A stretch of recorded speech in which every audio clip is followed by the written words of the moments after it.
what's up? Welcome back dito sa ating channel dito sa Mobs TV. Alright, so tayo nagbabalik muli mga kababayan at ngayon ay meron tayong isang matinding pag-uusapan mga kababayan, no? Grabe to si si Tatay Digong mga kababayan, antibay ng asing. At dahil nga po dyan mga kababayan, no, eto nga pong kanyang anak na si Kitty, no, ay galit na galit mga kababayan doon po sa dating staff o dating kung di ako nagkakamali, nurse, no, correct me if I'm wrong, dating nurse ng dating Pangulong Duterte mga kababayan. Ayan, no? Nasa screen natin si Kitty Duterte mga kababayan. Galit na galit po siya ngayon. Dahil umeepal daw po di umano, no, yung dating staff, ayan, no, ex-staff ng Airpat, umepal sa ICC, Kitty Duterte, dinurog, jowa ni Digong. Tanda nang yun, may jowa pa mga kababayan. Okay, so alam naman natin, no, na talagang napaka chick boy, no? Kumbaga fuckboy talaga to si si Tatay Digong. Daming chicks. No, sabi nga niya dito ni Kitty mga kababayan, no, inakusahan ni Veronica Kitty Duterte ang isang babaeng dating staff ng kanyang ama na nagpapakalat umano ng maling impormasyon at nagpapanggap bilang jowa ni dating Pangulong Rodrigo Duterte para makapasok sa detention facility ng ICC o International Criminal Court sa The Hague, Netherlands. Grabe, no? Baka naman para-paraan lang talaga. Para makapasok lang. Diba? Ang tanong, sino nagdala sa kanya doon, mga kababayan? Okay, so yan ang ating alamin ngayon. Pero syempre, bago ang lahat, please don't forget to subscribe, like, share, at comment dyan sa comment section. At pakiclick na rin ang notification bell para ma-update kayo sa mga latest video uploads natin. Shoutouts na rin sa mga bago natin subscribers dyan, sa mga followers natin. Maraming salamat sa inyong suporta. Okay? So, umpisahan na natin itong bakbakan na ito mga kababayan. Actually, natatawa na lang ako no? Dahil nga alam nyo naman kung anong background nito ni Kitty Duterte at kung sino ang nanay nito mga kababayan. Tapos ganun siya makareact, alam mo yun? Okay, so panoorin muna natin ito isang balita na to mga kababayan mula sa agenda. Billionaire News Channel mga kababayan, no? Panoorin nyo po yung video na to, nandiyan po sa ibaba. Okay, so puntahan nyo rin, panoorin nyo para mapanood nyo ng buo. Okay? So eto mga kababayan, dito sa video na to, makikita natin sino ba ang nagdala, no, doon sa staff na yon sa The Hague. Sampal to kay Kitty mga kababayan, no? Okay, so panoorin natin to Sa ibang balita, talagang maraming nagmamahal kay FPRRD. Bukod sa kanyang legal wife na si Elizabeth Zimmerman at partner na si Hanilet Avancenia. Dala-dalo. Iban. Chick boy talaga. Sabi nga nung iba mga kababayan, no, kumbaga sa sa mga panahon ngayon mga fuckboy daw, fuckboy. Panoorin natin to. Spotted din sa The Hague ang kanyang rumored girlfriend na si Cagayan de Oro City Councilor Joylene Girly Balaba. Rumored lang naman pala. Baga sa chismis-chismis lang yan. Ang tanong, bakit galit na galit si Kitty? No, yung nanay nga hindi nagre-react Bakit si Kitty nagre-react? Diba? Doon ka na lang matatawa Alam nyo naman kung anong background niya ni Kitty, diba? Background ng pamilya niya.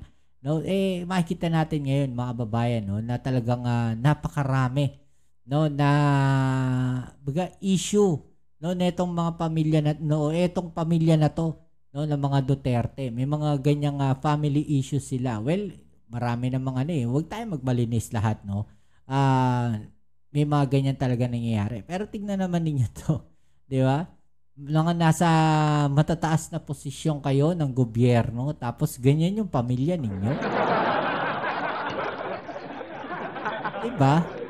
Parang mapapaisip ka na lang ganito ba yung pamilyang iuupo namin sa 2028? Ganito ba yung pamilyang iniupo namin nung nakaraang administrasyon? Ngayon nyo lang nalalaman Ngayon lang nating nalalaman na may mga ganito pala 'Di ba? Dati, oo, alam natin pero hindi gano'n lumalabas. 'Di ba? Hindi gano'n napapag-usapan. Pero ngayon, talagang napapag-usapan at lumalabas, no, yung mga ganitong klase, no? Sabi nga nung iba mga baho daw ng mga Duterte, mga babayan, no? Parang lang yan, yung sinabi natin baho ng mga Duterte, parang salitang kanto lang, mga babayan. No, napapag-usapan lang natin 'to. Wala tayong binabanatan dito, Pinag-uusapan lang natin. Okay? So, yun lang yun, no? Parang mapapaisip ka na lang na ganito ba yung pamilya, no, na iuupo natin, no, kung tatakbong presidente sa 2028? 'Di ba mga kababayan? Mapapaisip ka na lang 'di ba? Yung pamilya nila magulo, no, wala sa ayos, 'di ba? Parang ano tawag natin dito? May tawag sila rin parang abnormal, parang ganon, mga kababayan, no. I mean abnormal yung yung relasyon ng pamilya nila. Hindi yung tao, kayo iba na naman sasabihin ninyo diyan. Okay, so tuloy natin 'to, mga kababayan, no. Nabigong bisitahin ni Balaba ang dating Pangulo sa kulungan dahil sa istriktong visitation rules ng ICC. Pero sumama ito sa mga Duterte supporter na nag-camp out sa labas ng detention facility. Nandyan din si nandyan din si Baste, di ba? Mga babayan, anong kinaagalit ni Kitty? Hindi siya kasama? Andun din si Sara. Di ba? Kasi hindi siya kasama sa dahig, kaya siya nagagalit. Inggit yarn, no? Hindi kasama.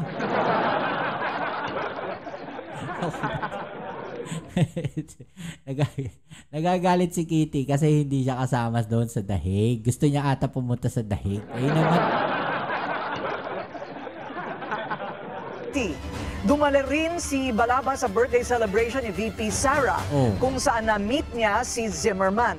Inendorso ang bise o nang bise si Balaba noong midterm elections at tinawag pa itong mommy sa isang campaign rally. Sabi mommy ang tawag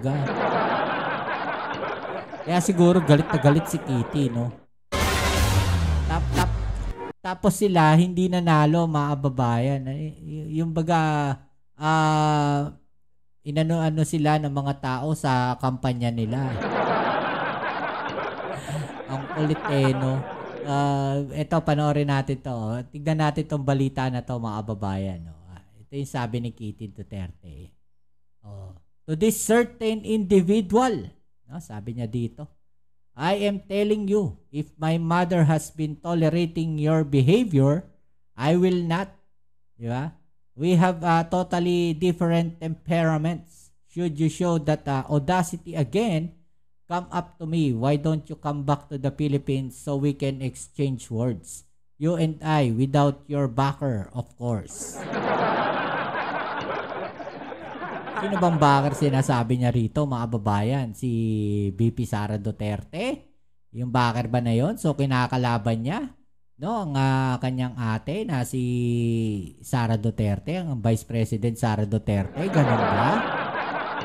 Ang kanyang kuya, no, na si Baste Duterte, kinakalaban niya? Yun ba yung kanyang sinasabi na backer dito? Yung reaksyon ng mga tao, mga babayan, tignan naman natin, di ba? 558, pinagtawanan lang po siya, mga babayan, no?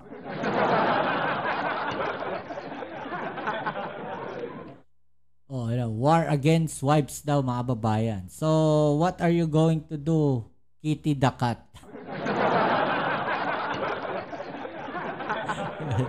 Pogi kasi tatay mo, maraming chips. Ayan, no? Sila ang nag-aaway-away. Diba? Si BBM na naman sisisihin yan. Alam niyo, ganito talaga, no? Pag kami mga ganyang issue lumalabas, laging si PBBM yung sinisisi ng mga tao na to. Diba? Ito, basahin natin tong isang na to. Baka inililigaw lang kayo sa mga pinapakalat na issue yan upang ang mga taong bayang uto-uto, maiba na naman ang pagchichismisan sa social media. No? Ayan. Dali-dali nyo maniwala. Di ba nyo naiisip na bakit ngayon lang yan lumulutang? Kasi kung yan totoo, sa edad ba naman ni Tatay Digong, maghahanap pa ng yan? Mag-isip kayo. Alam nyo, malaki ang respeto niya sa babae, kapwa niya sa pamilya niya. Na? Isa pa, pagtuunan natin ang pansin ng bumababa. Ito na, bumanat na DDS. Diba? Ganyan sila magtanggol, mga babayan. No? Pinagtatanggol nila. Tingnan natin kung paano binasag to. Malaki respeto sa babae, sabi dito. Di mo napanood manang yung rape joke niya. Pag rape, dapat ba nagjo-joke? Dapat si Mayor ang mauna Duterte. Ganon. May ganong joke. Malaki respeto, bakit iniwan? Oh? Di ba may pinagawa din bahay para sa ano yan? Sana all na lang. Oh. Alam nyo, ito yan mga babayan. Lumalabas na talaga. No? Kahit hindi natin ilabas yan, no, yung mga pagchichismisan na yan, mga babayan. Chismis daw, galing sa balita mismo. Paano naging chismis? So, chismoso tong Abante News, tsaka yung agenda. Ganon. Kayo mismo gumagawa niyan. Kayo mismo ang salarin dyan. O ito, basahin natin to mga babayan, no? Inakusahan ni Veronica, Kitty Duterte, ang isang babaeng dating staff ng kanyang ama na nagpapakalat umano, no, ng maling impormasyon at nagpapanggap bilang jowa ni dating Pangulong Rodrigo Duterte para makapasok sa detention facility ng ICC o International Criminal Court sa The Hague, Netherlands. O ano ngayon? Diba? Ay kung dating staff naman pala, no? At nandun naman ang ating Pangulong, ang ating Vice President, nandun din yung iyong kapatid, no? Na si Baste. Diba? Anong masama kung makapasok yan? Sa kanyang Instagram story, nagbabala. No ba? Diba yan? Nagbabala ang bunsong anak ni Duterte sa hindi pinangalan ng ex-staff ng kanyang ama na nagtatangka umanong makakuha ng impormasyon mula sa dating Pangulo para sa hindi magandang layunin. Aba, galing ha. Sa tingin mo, papayagan yon? No? Sa tingin mo, papayagan yon ng mga kapatid mo na mangyari? Diba? Sila nga hirap na hirap makapasok eh. No? Yan pa kayang staff na yan? Basta-basta makakapasok? Diba? So, takot lang yan. Andun sila, kung yun ang sinasabi niya, no? Si Balaba, kung yun ang kanyang pinatutungkulan dito. No? Do your friends know about the inappropriate messages you send, PRRD? Well, your family does. No? Nagbabala pa ito na hindi niya hahayaan ang mga pinagagawa ng naturang individual. To this certain individual, I am telling you, if my mother has been tolerating your behavior, I will not. No, you should know that audacity again come up to me. Yan, no, hamon po, no, ni Kitty Duterte. Di naman umano siya bulag sa mga ginagawa ng kanyang ama at maging ang kanilang pamilya ay hindi rin nagpapanggap na malinis sila. Oy, at least umamin ka. Ba't ka nagagalit? No? I am not blind to my father's ways. In fact, none of us in the family have tried to raise any facades acting like we are pure. I am old enough to comprehend his sentiments toward the partnership, and because I know him, I know who is fooling you. Oh, alam na rin niya ang kanyang mga kapatid at mga taong malapit sa dating Pangulo ang tungkol sa naturang individual, at alam din nila kung ano ang totoo. No? Binunyag pa ni Veronica na nananatili siya sa The Hague sa loob ng 3 linggo, no? Subalit napansin niyang wala ang naturang babae habang binibisita niya ang ama sa The Hague. What happened to your guts the moment I left and it was only my mother there? You grew balls again, no? Ang tapang talaga ni Kitty, mga babae, no? Why don't you come back to the Philippines so we can exchange words, you and I, without your backer, of course. Grabe, no? Naghamon pa siya dito, mga kababayan. No? Yun, ano masasabi niyo dyan, mga kababayan? I-comment nyo na lang po dyan sa ibaba yung mga opinion at atin yung pag-usapan. Alright? So yan muli, maraming salamat sa lahat ng mga patuloy na nakasuporta dito sa ating channel. Kita-kits tayo sa ating next video upload. Ito muli ang inyong Kuya Mobs dito sa Mobs TV. Peace. I'm out.